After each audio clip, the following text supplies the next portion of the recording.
আজকে এই ভিডিওটা দেখে বুঝতেই পারছো না যে কেন কোথায় এখন এই রকম ভিডিও আমি করছি। এটা কোথায়? এটা আমার কাকি শাশুড়ির বাড়ি। ভেবেছিলাম আমি আমার বাগান বাড়িতে পিকনিকটা করব, কিন্তু প্রচণ্ড কুয়াশা পড়ছে আর মেঘলা হয়েছে। যদি বৃষ্টি আসে তাই উপরে তাঁবু টাঙিয়ে আমি এখানে পিকনিকের ব্যবস্থা করছি। কিন্তু দুপুরে কিছুটা কাজ আমি আগিয়ে রেখেছিলাম। ঘরে ছিল অনেকটা ধনেপাতা, তাই সেটাকে দিয়ে চাটনিও বানাবো বলে রেডি করে ফেলেছি। এদিকে মাংসের মশলাও রেডি হয়ে গেছে। কড়াইয়ে তেল গরম করে শুকনো লঙ্কা ফোড়ন দিয়ে আমি দিয়ে দিলাম কাজু কিশমিশ তেলের ওপরে, কিন্তু আমি ফোড়নে কোনো পাঁচফোড়ন বা সর্ষে দিইনি। এখন দেবো এই যে সাদা সর্ষে ফোড়ন দিয়ে দিলাম, কারণ সর্ষে তেলের পরে দিলে পারেই না চটপট করে ফেটে ওটা আমার গায়েই চলে আসে, সেই জন্য আমি একটু পরেই দিই।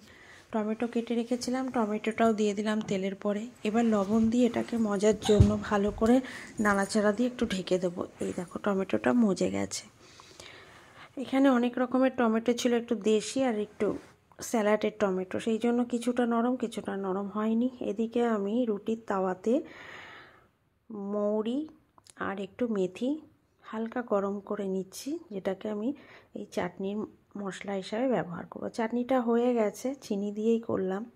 এদিকে ধনেপাতার যে চাটনিটা বানাবো সেটার জন্য আমি একটু আদা, রসুন, কাঁচা লঙ্কা দিয়ে আর একটা জিনিস আজকে আমি এর সঙ্গে অ্যাড করেছি, আমি টমেটো দিইনি। সেটা হলো কাঁচা তেঁতুলকে একটু সেদ্ধ করে নিয়ে তার কাঁধ বানিয়ে সেই জলটা দিয়ে আমি এই ধনিয়া পাতার চাটনিতে ব্যবহার করছি, পেস্ট করব বলে। এদিকে চিকেন পকোড়া করবার জন্য মাংসটাকে ম্যারিনেট করে রেখে দেবো ভাবছি ফ্রিজে।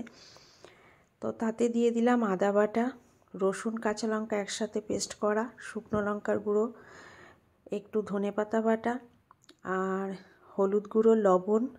এবার লেবুর রস কিছুটা দিয়ে দেবো, দিয়ে ভালো করে আমি একটু মাখিয়ে রেখে দেবো কন্টেনারে আটকে।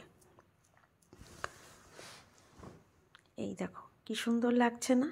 আর বাদ বাকি যা যা লাগবে সেটা যখন আমি ভাজবো তখনই আমি ব্যবহার করব। যাই হোক, চাটনি নামিয়ে কড়াইটাতে আমি আবার তেল দিয়ে দিলাম। তেল দিয়ে আমি কি করলাম, একটুখানি পাঁচফোড়ন দিয়েছিলাম, কারণ ধনেপাতাটা কাঁচা খেলে পরে একটু গন্ধ গন্ধ লাগবে বলে আমি একটু তেলের পরে টেলে নিলাম। তার আগে আমি কটা শুকনো লঙ্কাও কড়াইতে টেলে নিয়েছিলাম, কারণ আমার ভালো লাগে সেই জন্য, আর একটু গার্নিশিংয়ের জন্য। এদিকে মাটনটাকে মশলা দিয়ে হাতে একটু সর্ষের তেল দিয়ে ভালো করে মেখে নেব। ছোটোবেলায় জানো তো, আবার মা যখন এইভাবে মশলা দিয়ে মাটনটাকে মাখতো, আমি বলতাম মা খুব সুন্দর গন্ধ আসছে। আজকে এই মাংসটা মাখাতে মাখাতে আমি আমার মায়ের কথা খুব মনে করছিলাম। মা বলতো তাই, কারণ আমি ভীষণভাবে মটন খেতে ভালোবাসি, কিন্তু মা বলতো কষানোর আগে হাত দিয়ে যখন ম্যারিনেট করবে তখন সেটা যেন 20% হয়ে যায়। মায়ের কথা মনে পড়ছিল। যাই হোক, ওগুলো সব কমপ্লিট করে রেখেছিলাম। এই যে সন্ধ্যাবেলা আমরা চলে এসেছি, ব্যাস উনুন ধরিয়ে দিয়েছি, কড়াই বসিয়েও দিয়েছি। বাদ বাকি বললাম না যে যা উপকরণ লাগবে তখন আমি দিয়ে নেব, তাই কর্নফ্লাওয়ার, বেসন আর দুটো ডিম ভেঙে আমি মাখিয়ে নিয়ে চিকেন পকোড়াগুলো ভেজে দিচ্ছি। এই যে আমার সোনামা দাঁড়িয়ে আছে আর দুই জাও দাঁড়িয়ে আছে, সবাই একসাথেই আছি। ফ্যামিলি পিকনিকও বলতে পারো, আবার বন্ধুবান্ধব নিয়েও বলতে পারবো। সবাই মিলে আছি। অনেক দিন পরে আমি কাঠে রান্না করছি, আমার খুব ভালো লাগে কাঠে রান্না করতে। আর এখন যেহেতু শীতকাল, তো কোনো ব্যাপারই না।